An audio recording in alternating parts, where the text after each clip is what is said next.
Hi hello ಎಲ್ರಿಗೂ ನಮಸ್ಕಾರ. Welcome to HSN Malnad tours YouTube channel. ಯಾರು ಹೊಸದಾಗಿ ನಮ್ಮ ಯೂಟ್ಯೂಬ್ ಚಾನಲ್ನ ನೋಡ್ತಾ ಇದ್ದರೆ ದಯವಿಟ್ಟು ಸಬ್ಸ್ಕ್ರೈಬ್ ಆಗೋದನ್ನ ಮರಿಬೇಡಿ. ಸೊ ನಾವಿವತ್ತು ಚಿಕನ್ ಸಾಂಬಾರ್ ನಮ್ಮ ಸ್ಟೈಲಲ್ಲಿ ಯಾವ ಥರ ಮಾಡೋದು ಅಂತ ನಾನಿಲ್ಲಿ ಹೇಳ್ತಾ ಇದ್ದೀನಿ. ಸೊ ನಾವು ವೀಡಿಯೋಸ್ಗಳು ಅಪ್ಲೋಡ್ ಮಾಡೋದು ಕಮ್ಮಿ ಆಗಿದೆ, ಯಾಕಂದರೆ ನಾನು ಆಫೀಸ್ ಹೋಗೋದ್ರಿಂದ ಬ್ಯುಸಿ ಇರ್ತೀನಿ. ಸೊ ಸಾಟರ್ಡೆ ಸಂಡೇಸ್ನೇ ಮಾತ್ರ ನಾನು ಕಾಯಬೇಕಾಗುತ್ತೆ. ಹಾಗಾಗಿ ಅಮ್ಮ ಇಲ್ಲಿ 2 ಫಾರಮ್ ಕೋಳಿನ ತೊಗೊಂಡಿದ್ದಾರೆ. ಸೊ 3 kg ಇತ್ತಂತೆ ಹತ್ತತ್ರ. ಅದು ಕ್ಲೀನಿಂಗ್ ಹೋಗಿ ಒಂದು 2.5 kg ಅಷ್ಟು ಇರುತ್ತೆ. ಸೊ ನಾನಿಲ್ಲಿ ಚಿಕನ್ನ ನೀಟಾಗಿ ತೊಳೆದು ನಾನು ರೆಡಿ ಮಾಡಿ ಇಟ್ಕೊಂಡಿದ್ದೀನಿ.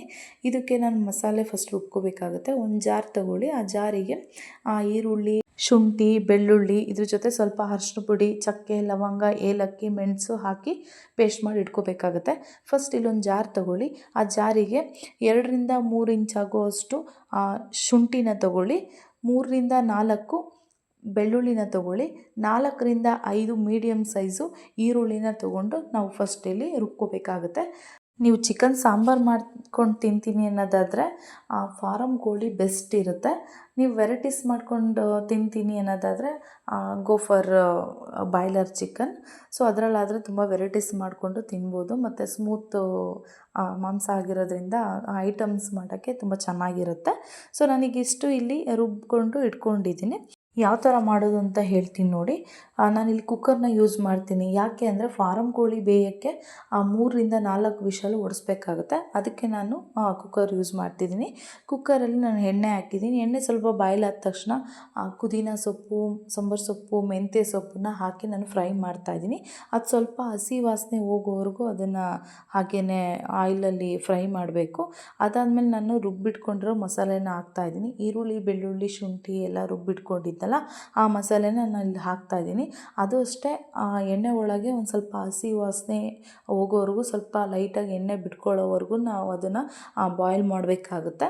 ಸೊ ಅದು ಬಾಯ್ಲ್ ಆದ ತಕ್ಷಣವೇ ನಾವು ಇಲ್ಲಿ ಚಿಕನ್ ಹಾಕ್ತೀವಿ.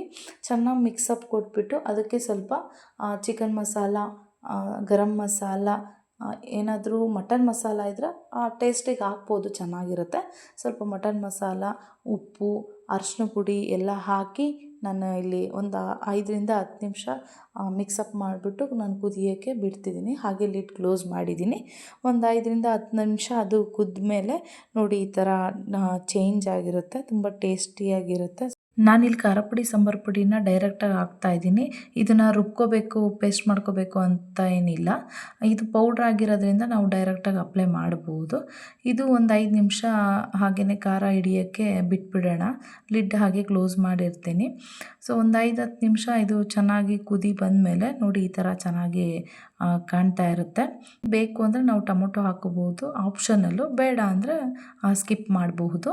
ಸೊ ನಾವಿಲ್ಲಿ ಟೊಮೊಟೊ ಹಾಕಿದ್ದೀವಿ. ನೋಡಿ ಒಂದು ರೌಂಡ್ ಕುದಿ ಬಂದಮೇಲೆ ಕಾಯಿ ಖಾರನ ಹಾಕಬೇಕಾಗುತ್ತೆ. ನಾನಿಲ್ಲಿ ಕಾಯಿ ಖಾರಕ್ಕೆ ಒಂದು 2ರಿಂದ 3 ಸ್ಪೂನ್ ಕಡಲೆ, ಒಂದು ಸ್ವಲ್ಪ ಟೇಸ್ಟಿಗೆ ಅಕ್ಕಿ ಕಾಳು ಮತ್ತು ಕಾಯಿ ತುರಿನ ಹಾಕಿ ಗಸಗಸೆ ಸ್ವಲ್ಪ ಸೇರಿಸಿ ನಾನಿಲ್ಲಿ ರುಬ್ಬಿಟ್ಕೊಂಡಿದ್ದೀನಿ. ಅದನ್ನು ನೀಟಾಗಿ ಕುಕ್ಕರ್ಗೆ ಹಾಕ್ತಾಯಿದ್ದೀನಿ.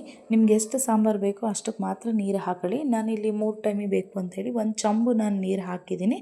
ನೀಟಾಗಿ ಅದನ್ನು ಮಿಕ್ಸಪ್ ಮಾಡಿಬಿಟ್ಟು ನಮ್ಗೆ ಎಷ್ಟು ಬೇಕೋ ಅಷ್ಟು ನೀರು ಹಾಕ್ಕೊಂಡು ನಾನು ಲಿಡ್ನ ಕ್ಲೋಸ್ ಮಾಡ್ತಾಯಿದ್ದೀನಿ. ಉಪ್ಪು ಖಾರ ಎಲ್ಲ ಒಂದ್ಸರಿ ಟೇಸ್ಟ್ ನೋಡಿಬಿಟ್ಟು.